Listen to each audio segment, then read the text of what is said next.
Welcome to నేటి వారధి. ముందుగా హెడ్లైన్స్ చూద్దాం. రికార్డు స్థాయిలో 8వసారి పార్లమెంట్ లో బడ్జెట్ ప్రవేశపెట్టిన నిర్మలా సీతారామన్. దేశ చరిత్రలో తొలిసారిగా 50 లక్షల కోట్లు దాటిన బడ్జెట్. 2025-26 బడ్జెట్ మొత్తం 50,65,345 కోట్లు. బడ్జెట్ బాగుంది, అందరూ ప్రశంసిస్తున్నారని నిర్మలా సీతారామన్ తో అన్న ప్రధాని మోదీ. బడ్జెట్ ప్రసంగం అనంతరం నిర్మలతో మాట్లాడిన ప్రధాని మోదీ, ప్రధాని హృదయంలో మధ్యతరగతి ప్రజలకు చోటు ఉంటుందన్న అమిత్ షా.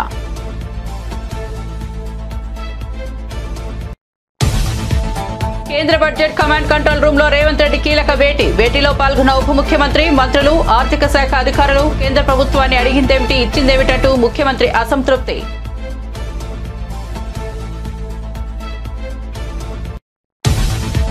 దేశం అంటే కొన్ని రాష్ట్రాలు కాదో, దేశం అంటే 28 రాష్ట్రాలు అన్న సంగతి గుర్తుపెట్టుకోవాలి. కేంద్ర బడ్జెట్ పై స్పందించిన మాజీ ఆర్థిక మంత్రి హరీష్ రావు. ఆర్థిక మంత్రి నిర్మలా సీతారామన్ వ్యాఖ్యలకు హరీష్ రావు కౌంటర్. దేశానికి 5.1 జీడీపీ ఇచ్చి దేశాన్ని తెలంగాణ పోషిస్తుందన్న హరీష్ రావు. వేతన జీవుల ఖాతాల్లో కోతలు వాతల్లో 12 లక్షల వరకు నో ట్యాంక్స్ అన్న బండి సంజయ్. ఇది పద్దు మాత్రమే కాదు, ప్రతి కుటుంబంలో సంతోషాల పొద్దు అని కితాబు. దేశంలోని ప్రతి ఒక్కరి కలను సాకారం చేసేలా బడ్జెట్ ఉందని వెల్లడి.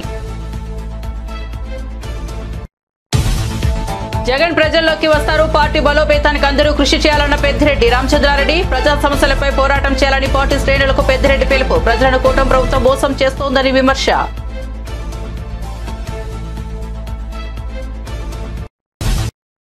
ఇక వార్త వివరాల్లోకి వెళ్తే, కేంద్ర ఆర్థిక మంత్రి నిర్మలా సీతారామన్ పార్లమెంట్ లో యూనియన్ బడ్జెట్ 2025-26ను ప్రవేశపెట్టారు. ఈసారి 50,65,345 కోట్ల భారీ బడ్జెట్ కేటాయించబడింది. దేశ ఆర్థిక వ్యవస్థను బలోపేతం చేయడంతో పాటు వివిధ రంగాలకు మరింత మద్దతుగా ఈ నిధులను కేటాయించారు. రక్షణ, వ్యవసాయం, ఆరోగ్యం, విద్య, ఐటీ, పట్టణాభివృద్ధి, శాస్త్ర సాంకేతిక రంగాలు వంటి ముఖ్యమైన శాఖలకు ఈ బడ్జెట్ లో ప్రాధాన్యత ఇచ్చారు. ఇకపోతే ఏ శాఖకు ఎంత బడ్జెట్ అన్న విషయానికి వెళ్తే, ఈ బడ్జెట్ లో రక్షణ, గ్రామీణ అభివృద్ధి, హోంశాఖ, వ్యవసాయం, విద్య, ఆరోగ్యం వంటి ముఖ్యమైన రంగాలకు భారీగా నిధులు కేటాయించారు. మరి ఏ శాఖకు ఎంతన్న విషయానికి వస్తే, రక్షణ రంగంకి 4,91,732 కోట్లు, గ్రామీణ అభివృద్ధికి 2,66,817 కోట్లు, హోంశాఖకు 2,33,211 కోట్లు, వ్యవసాయం మరియు అనుబంధ రంగాలకు 1,71,437 కోట్లు, విద్యారంగం 1,28,650 కోట్లు, ఆరోగ్య రంగంకి 98,311 కోట్లు, పట్టణ అభివృద్ధికి 96,777 కోట్లు, ఐటీ, టెలికాం 95,298 కోట్లు, ఇంధన రంగంకి 81,174 కోట్లు, వాణిజ్యం, పారిశ్రామిక రంగాలు 65,553 కోట్లు, సామాజిక సంక్షేమ రంగంకి 60,052 కోట్లు, శాస్త్ర సాంకేతిక రంగంకి 55,679 కోట్లు. ఈసారి బడ్జెట్ లో సమగ్ర అభివృద్ధికి ప్రాధాన్యత ఇచ్చారు. రక్షణ, వ్యవసాయం, ఆరోగ్యం, ఐటీ, పట్టణాభివృద్ధి రంగాలకు అధిక నిధులు కేటాయించడం ద్వారా భారతదేశం 2047 నాటికి వికసిత్ భారత్ లక్ష్యాన్ని చేరుకోవడానికి అడుగులు వేస్తోంది. కేంద్ర ఆర్థిక మంత్రి నిర్మలా సీతారామన్ ప్రవేశపెట్టిన బడ్జెట్ అద్భుతంగా ఉందని ప్రధానమంత్రి నరేంద్ర మోదీ అన్నారు. పార్లమెంట్ లో బడ్జెట్ ప్రసంగం అనంతరం నిర్మలా సీతారామన్ తో ప్రధానమంత్రి మోదీ ఈ మేరకు మాట్లాడినట్లు సంబంధిత వర్గాలు వెల్లడించాయి. ఈ బడ్జెట్ పై దాదాపు అందరూ ప్రశంసలు కురిపిస్తున్నారని నిర్మలా సీతారామన్ ను మోదీ అభినందించారు. ड्राइव करने वाला है ये बजट, एक फोर्स मल्टीप्लायर है. ये बजट सेविंग्स को बढ़ाएगा, इन्वेस्टमेंट को बढ़ाएगा, कंजम्पशन को बढ़ाएगा और ग्रोथ को भी तेजी से बढ़ाएगा. मैं वित्त मंत्री निर्मला सीतारमण जी और उनकी पूरी टीम को इस जनता जनार्दन का बजट, पीपल्स का बजट, इसके लिए बहुत बहुत बधाई देता हूं. साथियों, आमतौर पर बजट का फोकस इस बात पर रहता है कि सरकार का खजाना कैसे भरेगा, लेकिन ये बजट उससे बिल्कुल उल्टा है. लेकिन ये बजट देश के नागरिकों की जेब कैसे भरेगी, देश के नागरिकों की बचत कैसे बढ़ेगी और देश के नागरिक विकास के भागीदार कैसे बनेंगे, ये बजट इसकी एक बहुत मजबूत नींव रखता है। साथियों, इस बजट में रिफॉर्म की दिशा में महत्वपूर्ण कदम उठाए गए हैं। न्यूक्लियर एनर्जी में प्राइवेट सेक्टर को बढ़ावा देने का निर्णय बहुत ही ऐतिहासिक है। ये आने वाले समय में सिविल न्यूक्लियर एनर्जी का बड़ा योगदान देश के विकास में सुनिश्चित करेगा। बजट में रोजगार के सभी क्षेत्रों को हर प्रकार से प्राथमिकता दी गई है। लेकिन मैं दो चीजों पर ध्यान आकर्षित करना चाहूंगा।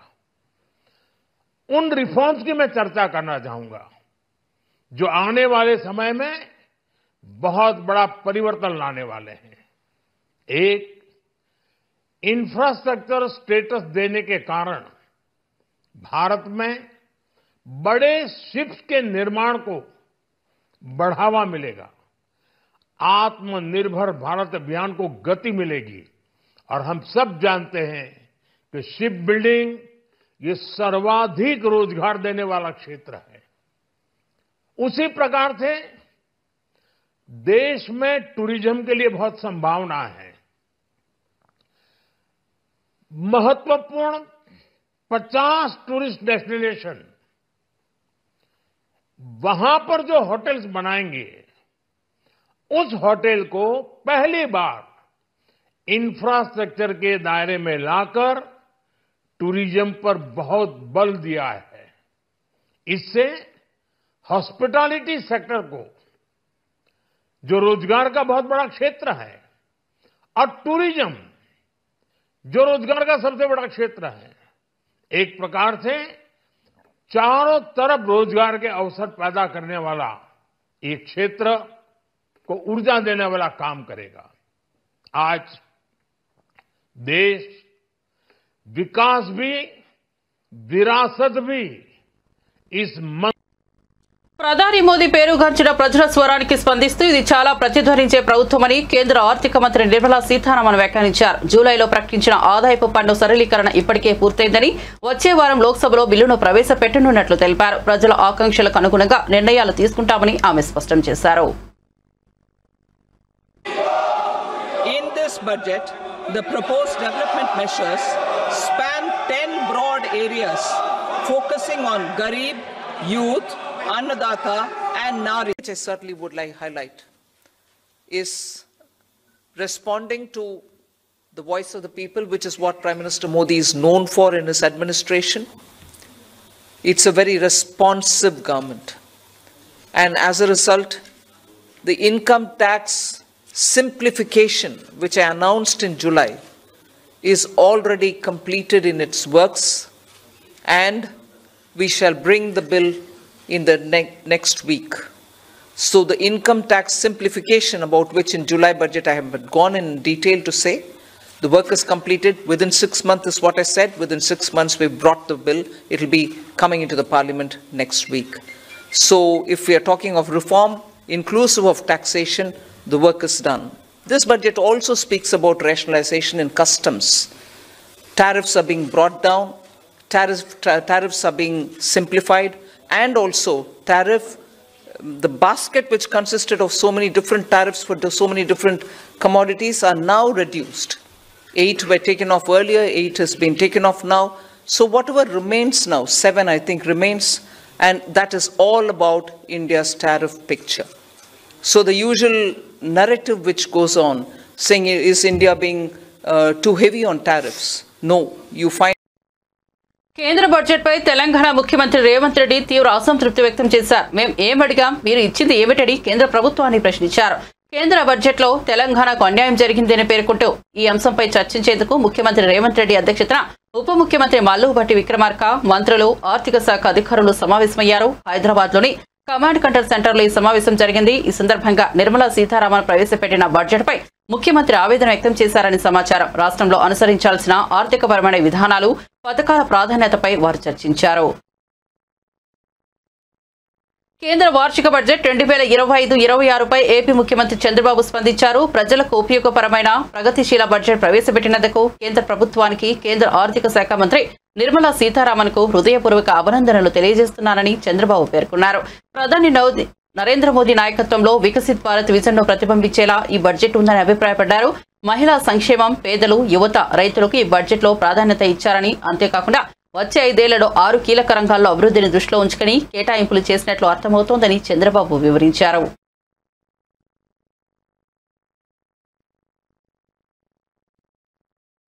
బడ్జెట్పై కేంద్ర మంత్రి కిషన్ రెడ్డి స్పందించారు. ఆయన మీడియాతో మాట్లాడుతూ కేంద్రం ఏ సంస్కరణ తీసుకొచ్చినా తెలంగాణకు భాగస్వామ్యం ఉంటుందని అన్నారు. తెలంగాణలో 10 లక్షలకు పైగా ఎంఎస్ఎంఈ ఉన్నాయి. స్టార్టప్ కంపెనీలకు కూడా లబ్ధి జరుగుతోంది. 5 ఏళ్లలో తెలంగాణ ఎంఎస్ఎంఈలకు 1,50,000 కోట్లు రాబోతున్నాయని కిషన్ రెడ్డి ప్రకటించారు. అర్బన్ ప్రాంతాలకు 10,000 కోట్లు రాబోతున్నాయని వెల్లడించారు. అమృత్ పథకం ద్వారా 125 మున్సిపాలిటీలు, కార్పొరేషన్లకు లబ్ధి చేకూరుతుందని అన్నారు. మధ్యతరగతి ప్రజలకు ఈ బడ్జెట్ అంకితమని ప్రకటించారు. కాగా దేశ ఆర్థిక వ్యవస్థకు ఊతమిచ్చేలా తయారీ రంగాన్ని ప్రోత్సహించే దిశగా కేంద్ర బడ్జెట్లో కీలక ప్రకటనలు చేసినట్లు ఆర్థిక మంత్రి నిర్మలా సీతారామన్ చెప్పారు. సమ్మిళిత అభివృద్ధి, పరిశ్రమలకు మద్దతు ఇచ్చేలా కీలక నిర్ణయాలు తీసుకున్నట్లు వెల్లడించారు. డెడికేట్ చేసినటువంటి వాళ్ళ యొక్క డ్రీమ్ బడ్జెట్ ఇది పేదలు, మధ్యతరగతి ప్రజలు, మహిళలు, రైతులు, యువకులు వీరిని కేంద్రంగా ఏర్పాటు చేసుకుని వీరిని లక్ష్యంగా కార్యాచరణ ప్రణాళిక రూపొందించుకొని మరి ప్రవేశపెట్టినటువంటి బడ్జెట్ ఇది. ముఖ్యంగా వికసిత్ భారత్ ఏదైతే లక్ష్యంగా పెట్టుకుని 2047లో మనం అభివృద్ధి చెందిన దేశంగా ఎదగాలని ఏదైతే భారత ప్రజలందరూ మనం ఆకాంక్షిస్తున్నామో దానికి వేసినటువంటి మొదటి అడుగుది. అంతేకాకుండా నేను ఇంతకుముందు చెప్పినట్టు మిడిల్ క్లాస్ ప్రజలు, మధ్యతరగతి ప్రజల యొక్క డ్రీమ్ బడ్జెట్ అని ఎందుకు అంటున్నామంటే ముఖ్యంగా వ్యక్తిగత ఇన్కమ్ ట్యాక్స్ పరిధిని నరేంద్ర మోడీ గారు ప్రధానమంత్రి అయినప్పుడు 2 లక్షలు ఎంతో ఉండింది. ఇది ఈరోజు 12 లక్షలకు ఎవరు ఊహించని విధానంగా 12 లక్షల వరకు కూడా ఇన్కమ్ ట్యాక్స్ లేకుండా ఈరోజు ఒక పెద్ద నిర్ణయం కేంద్ర ప్రభుత్వం తీసుకోవడం జరిగింది.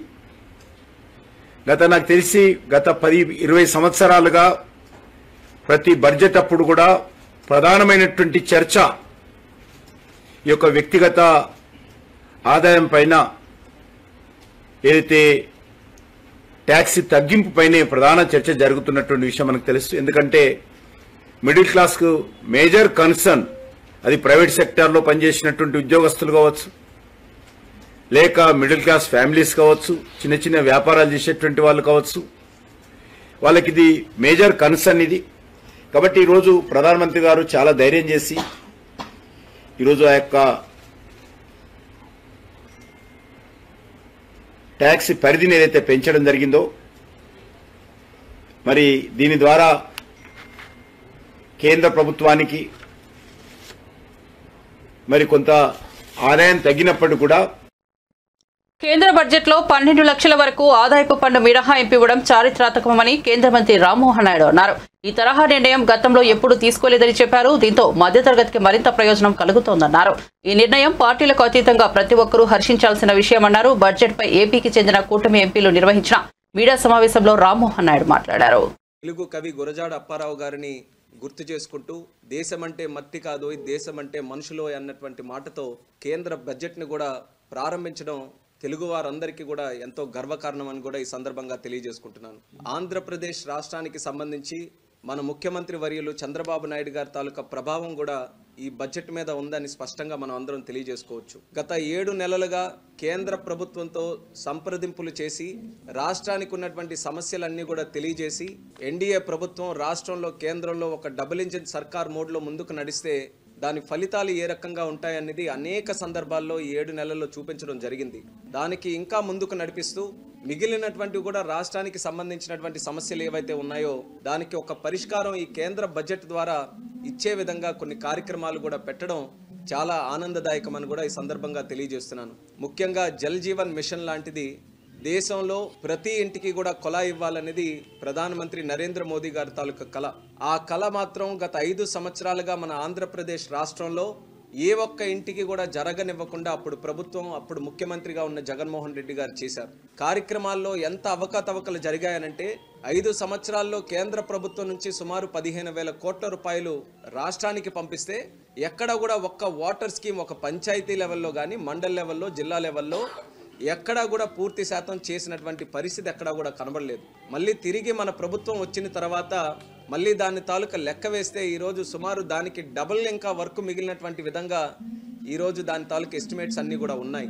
బడ్జెట్లో కూడా స్పష్టంగా చెప్పడం జరిగింది 2028 వరకు ఈ యొక్క జల్ జీవన్ మిషన్ను కూడా ఎక్స్టెండ్ చేస్తామని, దాని తాలూకా బెనిఫిట్ మన ఆంధ్రప్రదేశ్ రాష్ట్రానికే దక్కబోతుందని తెలియజేస్తున్నాను.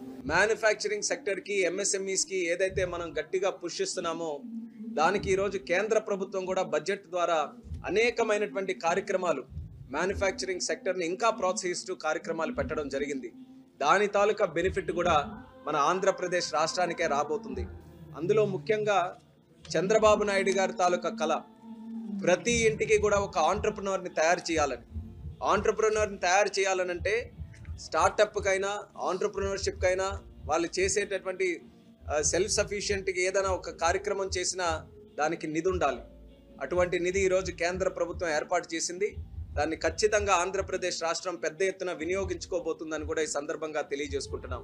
ఈ బడ్జెట్లో ప్రత్యేకంగా ఉడాన్ స్కీమ్ గురించి కూడా ప్రస్తావిస్తూ మరొక 10 సంవత్సరాలు ఉడాన్ స్కీమ్ని ఎక్స్టెండ్ చేస్తూ 120 కొత్త డెస్టినేషన్ని కనెక్ట్ చేస్తామని నిర్మలా సీతారామన్ గారు కూడా చెప్పారు. దానికి కూడా ప్రత్యేకమైనటువంటి ధన్యవాదాలు తెలియజేసుకుంటున్నాను.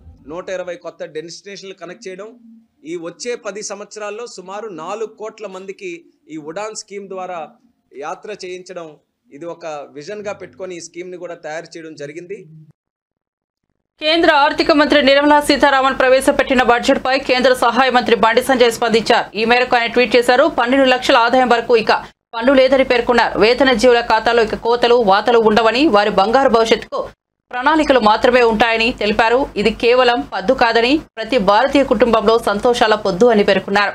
మధ్యతరగతి కుటుంబాల్లో చిరునవ్వులు, వేతన జీవుల ముఖాల్లో సంతోషపు వెలుగులు నింపిన ప్రధానమంత్రి నరేంద్ర మోదీకి భారతీయులందరి తరపున కృతజ్ఞతలు అంటూ ఆయన పేర్కొన్నారు. కేంద్ర బడ్జెట్ 2025-26 కేవలం లెక్కల పద్దు మాత్రమే కాదని, ఇది ప్రధానమంత్రి నరేంద్ర మోదీ దార్శనికత, స్వావలంబన, వృద్ధి, శ్రేష్ఠతో కూడిన వికసిత్ భారత్ కు ఒక రోడ్ మ్యాప్ అని ఆయన ట్వీట్ చేశారు. కేంద్ర బడ్జెట్ పై స్పందించిన మాజీ ఆర్థిక మంత్రి హరీష్ రావు ఆర్థిక మంత్రి నిర్మలా సీతారామన్ వ్యాఖ్యలకు కౌంటర్ ఇచ్చారు. దేశం అంటే మట్టి కాదు, దేశం అంటే మనుషులు అని నిర్మలా సీతారామన్ బడ్జెట్ ప్రసంగంలో చెప్పారని, కానీ దేశం అంటే కొన్ని రాష్ట్రాలు కాదో, దేశం అంటే 28 రాష్ట్రాలు అన్న సంగతి గుర్తుపెట్టుకోవాలన్నారు. దేశానికి 5.1 జీడీపీ ఇచ్చి దేశాన్ని తెలంగాణ పోషిస్తోందని, కానీ పోయినసారి ఆంధ్రాకు, ఈసారి బీహార్కు బడ్జెట్లో పెద్దపీట వేసి తెలంగాణకి మొండి చేయి చూపారన్నారు. బడే భాయ్ అని ప్రధాని మోదీని సీఎం రేవంత్ రెడ్డి మెచ్చుకుంటున్నారని, కానీ బడే భాయ్ ఈ చోటే వాయిని పట్టించుకోవడం లేదని సెటైర్ వేశారు. మరి తుంగలో దొక్కే విధంగా నిర్మలా సీతారామన్ గారి బడ్జెట్ కనబడతా ఉంది.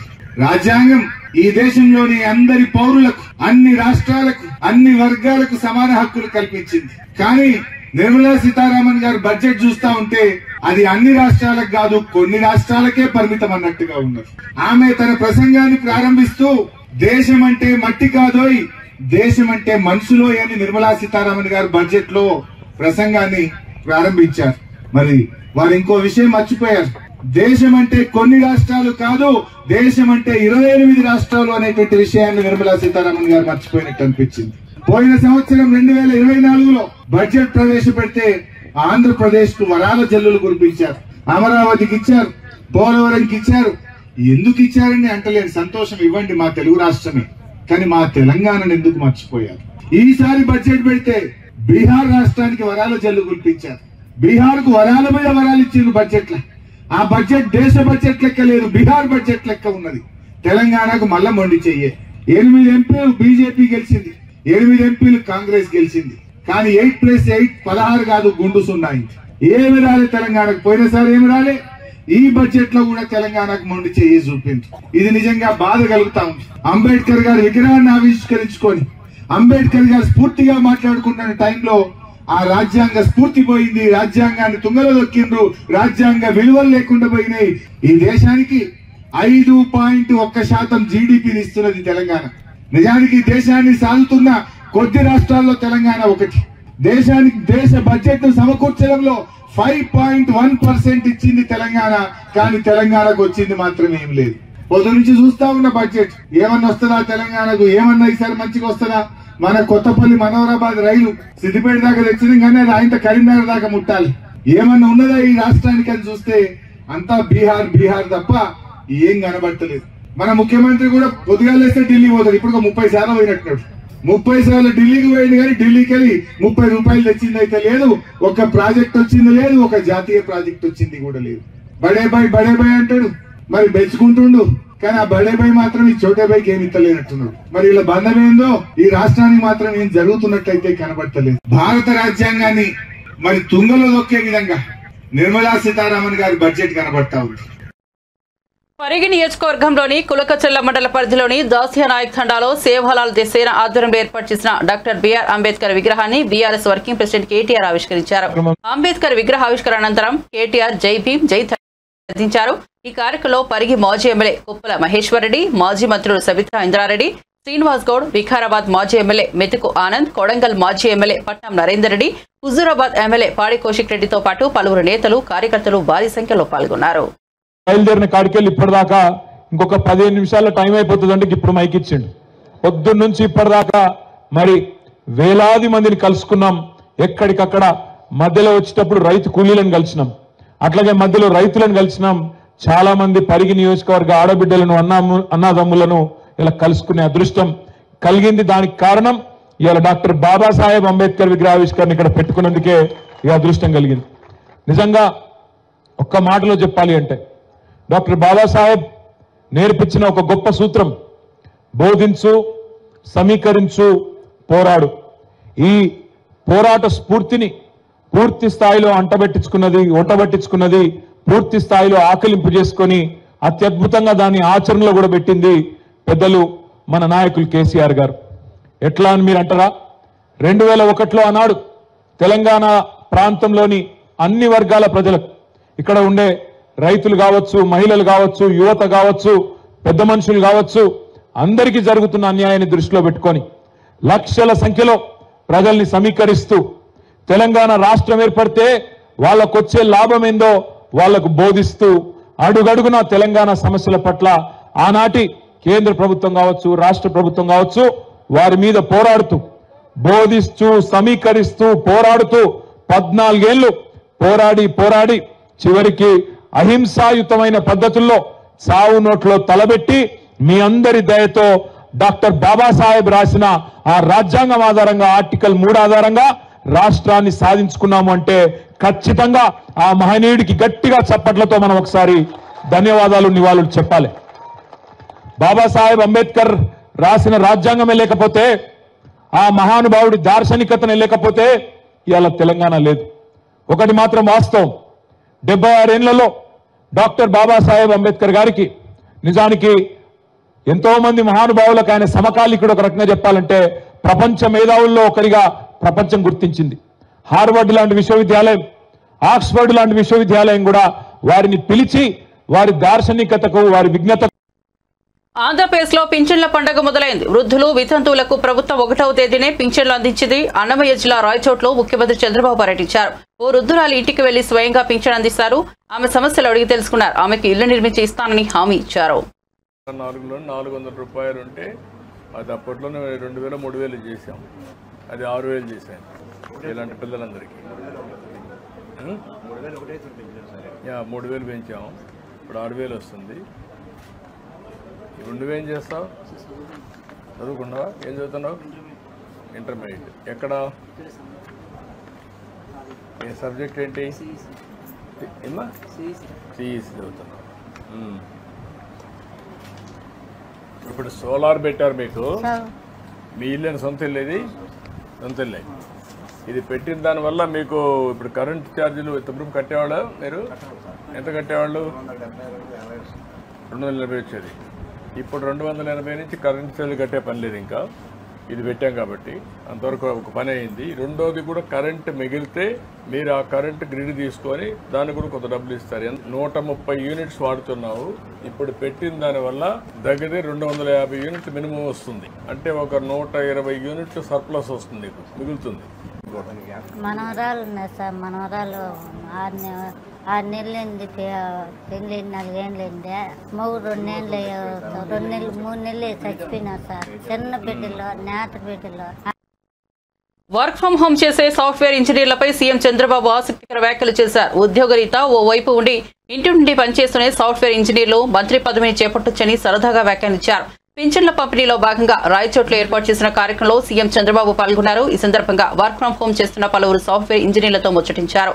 చంద్రబాబు కల్పించిన అవకాశాలతో తాము ఇప్పుడు ఓ వైపు ఉద్యోగం చేస్తూనే మరోవైపు రాజకీయాల్లోనూ రాణిస్తున్నారని వారు చెప్పారు. వారి అనుభవాలను విని చంద్రబాబు సంతోషించారు. భవిష్యత్తులో వారే రాజకీయాల్లో ఎదిగి మంత్రులు కూడా కావచ్చని వ్యాఖ్యానించారు. స్టిల్ వర్క్ చేస్తూ 2020లో నేను మన మోటకట్లకు విలేజ్కి వచ్చిన తర్వాత ఇక్కడ నాకుండే 15 ఎకరాల వ్యవసాయం చేసుకుంటూ తల్లిదండ్రులు చూసుకుంటూ ఉద్యోగం చేసుకుంటూ ఉన్నాను. మండిపల్లి రామప్రసాద్ గారి స్ఫూర్తితో ఆయన అంచుడిగా ఉంటూ తెలుగుదేశం పార్టీలో ఈరోజు క్రియాశీలక ఒక నాయకునిగా ఒక సభ్యునిగా ఎదిగి ఒకవైపు రాజకీయాలు చూసుకుంటూ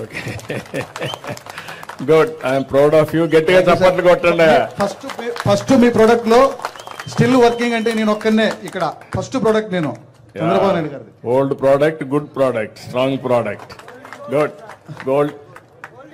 దెన్ నెక్స్ట్ 1 minute మీ అనుభవాలు చెప్తే అందరికి మీరు ఒక స్ఫూర్తి కావాలి, అందుకే మీరు మాట్లాడిస్తున్నా. నాకు ఈ అవకాశం ఇచ్చిన నవేంద్రప్రదేశ్ నిర్మాత నారా చంద్రబాబు నాయుడు గారికి, రామప్రసాద్ డేటాలో గత 10 years నుంచి పనిచేస్తున్నాను. నాకు income 1.4 lakhs for month. Work from home పెట్టిన అవకాశంగానే నేను 2004లో జరిగిన ఎలక్షన్లో నేను పాలిటిక్స్లోకి డైరెక్ట్గా వచ్చి తెలుగు యువత అధికార ప్రతినిధికి కూడా నన్ను నియమించడం జరిగింది. ఈ వర్క్ ఫ్రమ్ హోమ్ అవకాశం వల్ల నేను ఇంటి దగ్గర వర్క్ చేసుకుంటూ నాకున్న ఇందులో నేను మళ్ళీ తెలుగుదేశం పార్టీకి కష్టపడడం జరిగింది గత 10 months నుంచి. ఇప్పుడు మీరు చూశారు 3-4 బెనిఫిట్లు వస్తున్నాయి. ఒకటి, ఇంట్లో నుంచే పనిచేస్తూ పేరెంట్స్ని చూసుకోవచ్చు. 2, వ్యవసాయం ఉంటే హార్టికల్చర్ పెడితే అందులో ఆదాయం బ్రహ్మాండంగా వస్తుంది. 3, రాజకీయాల్లోకి వచ్చి ఏ పార్టీ అయితే వీళ్ళ పైకి తీసుకొచ్చారో ఆ పార్టీకి సేవ అందించు సమాజంలో గుర్తింపు తెచ్చుకోవడానికి కూడా ఉపయోగపడుతుంది. బాగుంటే రేపు ఎంపీపీలు అవుతారు, జెడ్పీటీసీలు అవుతారు, ఎమ్మెల్యేలు అవుతారు, రేపు అవసరమైతే రామప్రసాద్ రెడ్డి మరి మంత్రులు కూడా అవుతారు. బాగా చదువుకున్న వాళ్ళందరూ ఉన్నారు. ఎందుకంటే ఇది నా ఎన్నో రోజుల నుంచి నేను మాట్లాడుతున్నా, భవిష్యత్తులో ఇంటి దగ్గర నుంచే పనిచేసే అవకాశం వస్తుంది. ఎక్కడికి ఉద్యోగం ఎత్తుక్కోకుండా ఉద్యోగం ఎత్తుక్కుంటూ మీ ఇంటి. వైసీపీని బలోపేతం చేసేందుకు ప్రతి ఒక్క వైసీపీ నేత కార్యకర్త కృషి చేయాలని మాజీ మంత్రి పెద్దిరెడ్డి రామచంద్రారెడ్డి పిలుపునిచ్చారు. అన్ని వర్గాలతో కలిసి ముందుకు సాగాలని చెప్పారు. పార్టీ గురించి భయపడాల్సిన అవసరం లేదని, ప్రతిపక్షంలో ఉన్నామని నిరాశ చెందవద్దని, మనకు 46% ఓటింగ్ వచ్చిందని అన్నారు. త్వరలోనే జగన్ ప్రజల్లోకి వస్తారని చెప్పారు. ప్రజల సమస్యలపై పోరాటం చేయాలని పార్టీ శ్రేణులకు పెద్దిరెడ్డి సూచించారు. కూటమి ప్రభుత్వం హామీలను నెరవేర్చకుండా ప్రజలను మోసం చేస్తోందని విమర్శించారు. కరోనా సమయంలో కూడా సంక్షేమ పథకాలను కొనసాగించిన ఘనత జగన్దని చెప్పారు. కోవిడ్ సమయంలో 2 ఏళ్ల పాటు తీవ్ర ఆర్థిక ఇబ్బందులు ఉన్నప్పటికీ ఇచ్చిన మాట ప్రకారం సంక్షేమ పథకాలను అమలు చేశారని కొనియాడారు. కరోనా సమయంలో చంద్రబాబు, లోకేష్ హైదరాబాద్లోని ఇంటికే పరిమితమయ్యారని ఎద్దేవా చేశారు. బులెటిన్ ముగించే ముందు హెడ్లైన్స్ మరోసారి చూద్దాం. రికార్డు స్థాయిలో 8వసారి పార్లమెంట్లో బడ్జెట్ ప్రవేశపెట్టిన నిర్మలా సీతారామన్. దేశ చరిత్రలో తొలిసారిగా 50 లక్షల కోట్లు దాటిన బడ్జెట్. 2025-26 బడ్జెట్ మొత్తం 50,65,345 కోట్లు. బడ్జెట్ బాగుంది, అందరూ ప్రశంసిస్తున్నారని నిర్మలా సీతారామన్తో అన్న ప్రధాని మోదీ. బడ్జెట్ ప్రసంగం అనంతరం నిర్మలతో మాట్లాడిన ప్రధాని మోదీ, ప్రధాని హృదయంలో మధ్యతరగతి ప్రజలకు చోటు ఉంటుందన్న అమిత్ షా.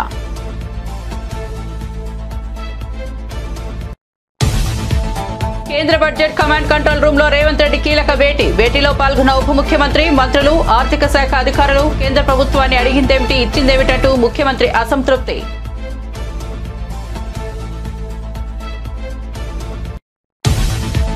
దేశం అంటే కొన్ని రాష్ట్రాలు కాదో, దేశం అంటే 28 రాష్ట్రాలు అన్న సంగతి గుర్తుపెట్టుకోవాలి. కేంద్ర బడ్జెట్ పై స్పందించిన మాజీ ఆర్థిక మంత్రి హరీష్ రావు.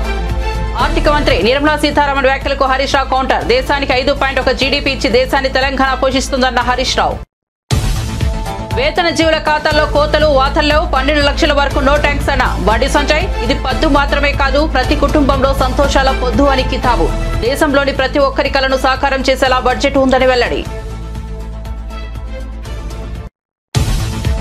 జగన్ ప్రజల్లోకి వస్తారు, పార్టీ బలోపేతానికి అందరూ కృషి చేయాలన్న పెద్దిరెడ్డి రామచంద్రారెడ్డి. ప్రజా సమస్యలపై పోరాటం చేయాలని పార్టీ శ్రేణులకు పెద్దిరెడ్డి పిలుపు. ప్రజలను కూటమి ప్రభుత్వం మోసం చేస్తోందని విమర్శ.